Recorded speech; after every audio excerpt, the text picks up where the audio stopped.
नमस्कार, जय माता की। शुभ नवरात्रों में शेर पे सवार होकर खुशियों का वरदान लेकर हर घर में विराजे अम्बे माँ, हर घर में विराजे अम्बे माँ। बहुत-बहुत शुभकामनाएँ नवरात्रों की। सभी के घर में पूजा याचना चल रही है नवरात्रों की अभी। तो बहुत लोग तो नवरात्रों में अखंड जोत जलाते हैं और ये जो अपने ज्वारे बोते हैं, खेतरी कहते हैं, कहीं कुछ ऐसे बोलते हैं अलग-अलग। तो जैसे जब वो हो जाती है 9 दिन तक ग्रो होते-होते, तो उसको जयंती बोलते हैं, आप जानते ही होंगे। उस जयंती का आप लोग क्या करते हैं? तो अगर आपको पता है तो अच्छी बात है, वरना देखिए उस जयंती की बहुत महत्ता है। वो जयंती को हम 9वें दिन पूजा करने के बाद में निकाल लेते हैं। निकालने के बाद में थोड़ी निकालते हैं, पूरी नहीं, जितनी ज़रूरत है।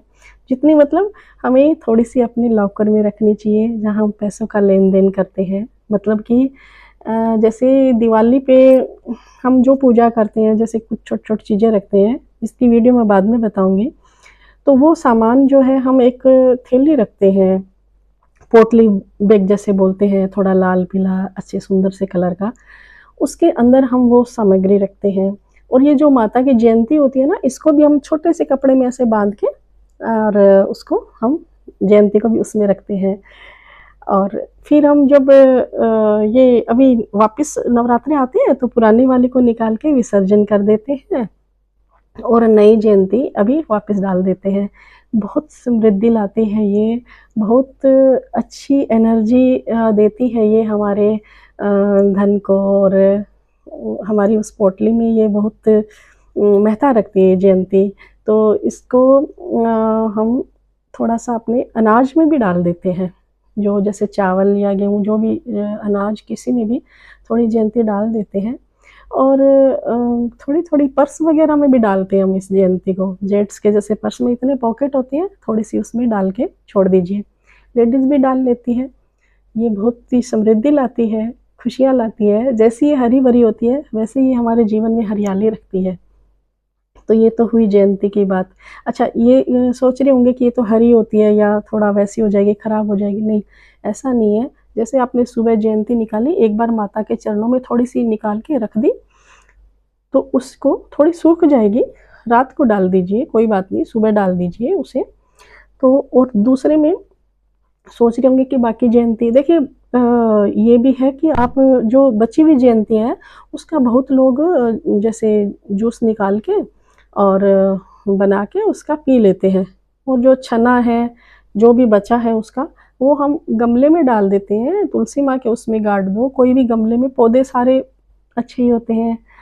तो उसको हम कोई भी गमले में डाल देते हैं या फिर किसी को लगे कि नहीं ऐसा नहीं करते हैं, तो जहाँ माता के पंडाल लगे हैं ना, दुर्गा पूजा होती है, आप वहाँ ले जाइए और वहाँ जो माता के विसर्जन का 9वें दिन जाएँगे या 10वीं को भी जाएँगे तब भी हो जाएगा, 10वीं को लेके जाते हैं हमेशा माता रानी को, तो दशहरे के दिन, तो आप वहाँ उसमें वो डाल दीजिए।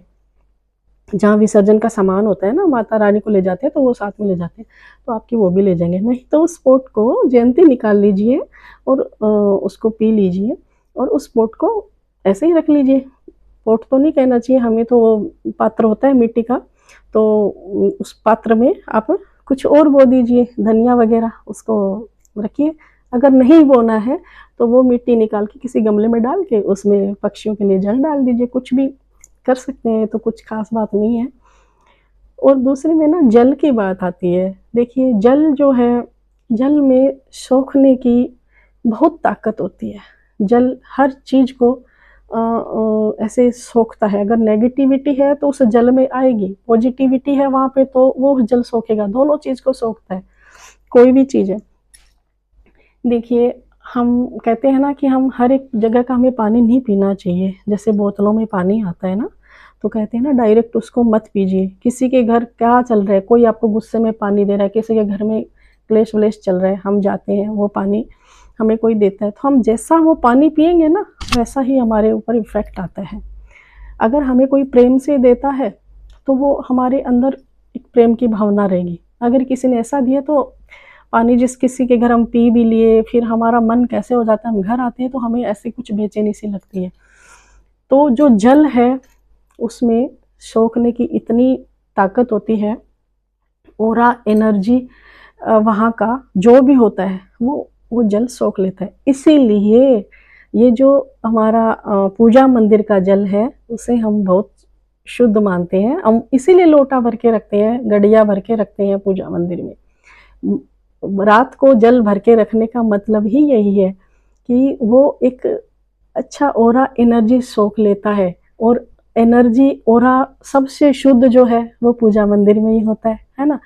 तो पूजा मंदिर का जो अभी ये 9 दिन तो जो हमने करा है, इसमें तो खैर कहना ही क्या, इसमें तो कितनी अच्छी वाइब्रेशन, कितनी अच्छी एनर्जी आई है, इसका कितना ऑरा स्ट्रॉन्ग हो जाता है इंसान का अगर इस जल को हम अपने ऊपर भी छिड़कते हैं तो ये जो जल है पूजा मंदिर का वो इसीलिए शुद्ध होता है क्योंकि इस जल वहाँ जाके हम हमेशा अच्छी बात ही करेंगे, पूजा याचना ही करेंगे, और कोई भी ऐरा गैरा इंसान हमारे पूजा मंदिर में तो नहीं जाएगा, है ना।